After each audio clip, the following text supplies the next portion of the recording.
हाय hello नमस्ते, welcome to knowledge at the zone. मैं polytechnic first semester applied chemistry chapter 1 atomic structure periodic table and chemical bonding का part 9 लेकर आया हूँ, जिसमें टॉपिक है chemical bonding and type of bonding and examples. इस video में हम रासायनिक बंध और बंध के प्रकार करेंगे। चलिए आज का पहला टॉपिक देखते हैं। आज का पहला टॉपिक है रासायनिक बंध। इससे पहले मैं आपको थोड़ा सा इसको एक कहानी की तरह सुनाता हूँ, जिससे आपको थोड़ा और ही एक्स्ट्रा नॉलेज होगा। तो क्या हुआ था, संयोजकता का इलेक्ट्रॉनिक सिद्धांत जब दिया गया था तो उसमें सन 1916 ईस्वी में कोसले और लुईस नामक वैज्ञानिक ने यह बताया कि तत्व दो प्रकार से बंध बनाकर अस्थायित्व में परिवर्तित होता है। पहला, एक तत्व अपने बाह्यतम कक्ष से एक अथवा अधिक इलेक्ट्रॉन का दूसरे तत्व के बाह्यतम कक्ष से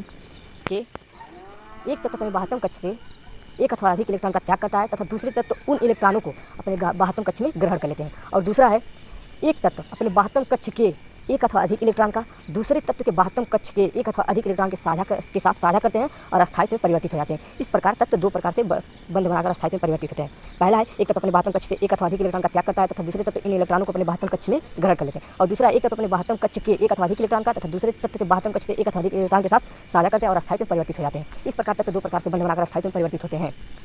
लेकिन सन 1923 ईस्वी में, यानी 7 साल बाद 1923 ईस्वी में लारी और सिडविक ने यह बताया कि तत्व एक प्रकार से और बंध बनाकर अस्थायित्व में परिवर्तित होता है। तो मैं आपको बता दूं, जो कोसले और लुईस ने बताया था तत्व दो प्रकार से बंध बनाते हैं, तो वो पहला था विद्युत संयोजक बंध, जिसको इंग्लिश में इलेक्ट्रोवैलेंट बॉन्ड कहते हैं, और दूसरा है सह संयोजक बंध, जिसको इंग्लिश में कोवैलेंट बॉन्ड कहते हैं। और लारी और सिडविक ने जब 1923 ईस्वी में बताया कि तत्व एक प्रकार से और बंध बनाकर अस्थायित्व में परिवर्तित होता है, तो उसका नाम है उपसहसंयोजक बंध, जिसको इंग्लिश में बोलते हैं कोऑर्डिनेट बॉन्ड। तो ये थी संयोजकता की इलेक्ट्रॉनिक सिद्धांत, जहाँ से ये पता चला था कि तत्व तीन प्रकार से बंध बनाते थे। यही है यहाँ पर शॉर्टकट भाषा में लिखा गया है, रासायनिक बंध। रासायनिक बंध ही तीन प्रकार के बंध बनाते हैं। तो चलिए इसको जानते हैं।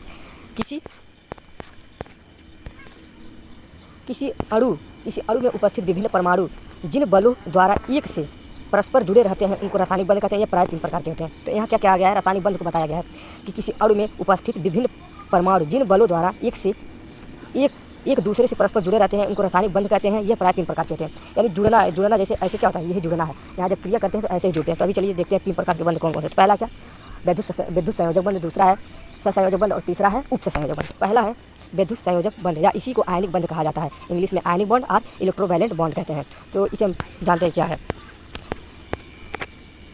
इस बंध में इलेक्ट्रॉन का स्थानांतरण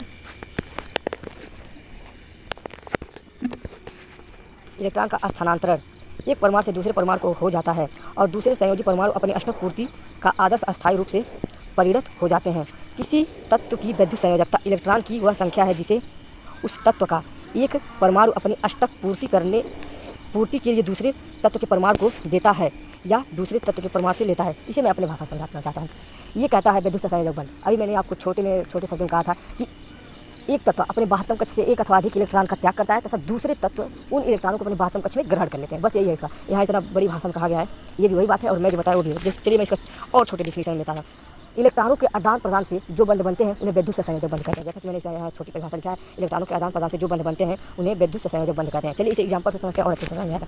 जैसे मैंने यहाँ लिया है NaCl, तो Na क्या है, अलग है परमाणु, और Cl क्या है, अलग परमाणु। तो अब देखते हैं Na का इलेक्ट्रॉनिक विन्यास निकालेंगे। Na यानी सोडियम 11 नंबर पे आता है, तो इलेक्ट्रॉनिक विन्यास करेंगे 2 8 1 होगा। और क्लोरीन आता है 17 पर, इसका हो जाएगा 2 8 7। तो अब यहाँ ध्यान दीजिए बाह्यतम कक्ष क्या होता है। यहाँ देखिए, इसके बाह्यतम कक्ष में 1 इलेक्ट्रॉन है, इसके बाह्यतम कक्ष में 7 इलेक्ट्रॉन है, यही बाह्यतम कक्ष है। अब इन दोनों को क्या करेंगे हम, या तो देखिए दोनों इलेक्ट्रॉन जो दोनों ये परमाणु होते हैं, ये क्या करते हैं, अपने बाह्यतम कक्ष में 8 इलेक्ट्रॉन की पूर्ति करना चाहते हैं। तो देखिए क्या करेंगे। अब बताइए, इसे 1 इलेक्ट्रॉन, ये क्या, इसको 7 इलेक्ट्रॉन चाहिए, तो बताइए क्या कोई 7 इलेक्ट्रॉन इसे देगा या ये खुद अपना 1 इलेक्ट्रॉन दे देगा। तो हम जानते हैं कि कोई इसे 7 इलेक्ट्रॉन नहीं देगा, इसलिए क्या, ये खुद अपना 1 इलेक्ट्रॉन जब इसको दे देगा तो देखिए यहाँ से 1 इलेक्ट्रॉन यहाँ आ जाएगा, तो वहाँ हमारा 7, यहाँ इसके बाह्यतम कक्ष में 8 इलेक्ट्रॉन हो जाएगा, और यहाँ 7 रहेगा तो इसके भी बाह्यतम कक्ष में कितने इलेक्ट्रॉन, 8 इलेक्ट्रॉन हो जाएंगे। तो इस प्रकार ये बंध बना लेंगे। तो देखिए यहाँ पर सोडियम है, और सोडियम का क्या होगा, ये 1 इलेक्ट्रॉन इसलिए दर्शाया गया क्योंकि 1 इलेक्ट्रॉन दान करेगा। और यहाँ देखिए 2 2 4 2 6 और 1 7, और 1 इलेक्ट्रॉन जब इसको देगा तो 8 हो जाएगा। तो देखिए यही है सोडियम और क्लोरीन का बंध, इसी को कहते हैं सहसंयोजक बंध। ऐसे ही हमने यहाँ इतना सारा एग्जाम्पल लिया, आप लोग इसको समझ लीजिएगा। जैसे मैंने लिया है Cl कितने नंबर पे, 19 नंबर पे आता है, इलेक्ट्रॉनिक विन्यास में 2 8 8 1। तो जाहिर सी बात है, जब बाह्यतम कक्ष में 1 इलेक्ट्रॉन आएगा तो दान ही करेगा, तो ये क्या हो जाता है, इसी को हम लोग धातु कहते हैं। जो दान करते हैं उन्हीं को धातु भी कहा जाता है। अब क्लोरीन का हम जाएंगे 7 2 8 7, तो 1 इलेक्ट्रॉन क्या करेगा, क्लोरीन को दान करेगा, तो क्लोरीन हमारा क्या है, अधातु है। तो यहाँ देखिए मैंने इसी तरह से यहाँ क्या करेगा, ये 1 इलेक्ट्रॉन इसको देगा, यहाँ 2 2 4 2 6, 1 इलेक्ट्रॉन जब इसको देगा तो 6 1 7 हो जाएगा, ऑलरेडी इसके पास 7 था तो 8 हो जाएगा। इस प्रकार यहाँ इसका बंध बना है। ऐसे ही हमने कैल्शियम ऑक्साइड का लिया है, मैग्नीशियम क्लोराइड का लिया है।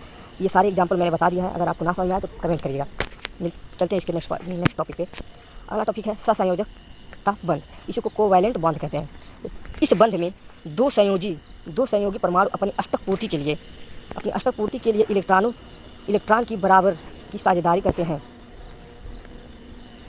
साझे के इलेक्ट्रॉनों पर दोनों परमाणुओं का समान अधिकार होता है। किसी तत्व की संयोजकता इलेक्ट्रॉन की वह संख्या है जिसे वह अपना अष्टक पूरा करने के लिए साझेदारी के लिए देता है। इसे मैं अपनी भाषा में बता रहा हूँ, जैसे भी मैंने यहाँ जब इलेक्ट्रॉनिक संयोजकता इलेक्ट्रॉनिक सिद्धांत बताया तो इसी में मैंने बता दिया था। इसमें क्या होगा, एक तत्व अपने बाह्यतम कक्ष के एक अथवा अधिक इलेक्ट्रॉन का दूसरे तत्व के बाह्यतम कक्ष से एक अथवा अधिक इलेक्ट्रॉन के साथ क्या करेगा, साझा करेगा। तो चलिए इसे एग्जांपल के जरिए समझते हैं। जैसे मैंने ले लिया यहाँ हाइड्रोजन क्या होता है, H2 होता है। अब देखते हैं, हाइड्रोजन परमाणु एक इलेक्ट्रॉन रखता है। इसे अस्थायी अवस्था में आने के लिए एक अन्य इलेक्ट्रॉन की आवश्यकता होती है। दोनों हाइड्रोजन परमाणु अपने ड्यूप्लेट पूरा करने के लिए एक इलेक्ट्रॉन की साझेदारी करते हैं। यानी हाइड्रोजन की अष्टक पूरा करने के लिए बस एक ही हाइड्रोजन, यानी वो दोनों क्या करेंगे, एक हाइड्रोजन ऑलरेडी होता है, उसे एक इलेक्ट्रॉन पहले से होता है, एक इलेक्ट्रॉन और जरूरत होती है, तो ये क्या हो जाता है, उनकी अष्टक पूरा हो जाती है। तो हाइड्रोजन क्या करता है, बस एक इलेक्ट्रॉन, इसके पास एक इलेक्ट्रॉन होता है, एक इलेक्ट्रॉन की और जरूरत पड़ती है। जैसे कि मैंने यहाँ दिखा रहा हूँ,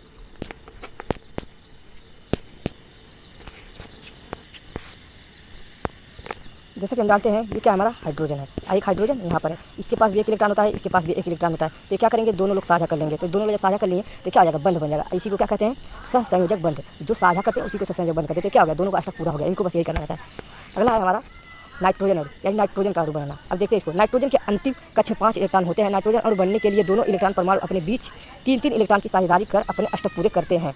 तो चलिए इसे देखते हैं। तो हम देख रहे हैं यहाँ नाइट्रोजन है, इसके नाइट्रोजन जो होता है ये कितने नंबर पे आता है, इसको थोड़ा देख लेते हैं पहले। नाइट्रोजन 7 नंबर पे आता है। तो 7 नंबर पे आता है तो उसका इलेक्ट्रॉन विन्यास करेंगे 2 और 5 होगा। तो इसके बातों कक्ष में कितने इलेक्ट्रॉन आया, 5 आया। इसको कितने इलेक्ट्रॉन की जरूरत है, 3 इलेक्ट्रॉन की। तो इसके बातों कक्ष 5 इलेक्ट्रॉन है, इसलिए हमने यहाँ दर्शाया 3 2 5 आइए, इसके भी 3 2 5। अब क्या करेंगे, इसको 3 इलेक्ट्रॉन और इसको 3 इलेक्ट्रॉन, इसको भी 3 इलेक्ट्रॉन चाहिए, इसको भी 3 इलेक्ट्रॉन चाहिए। तो क्या करेंगे हम,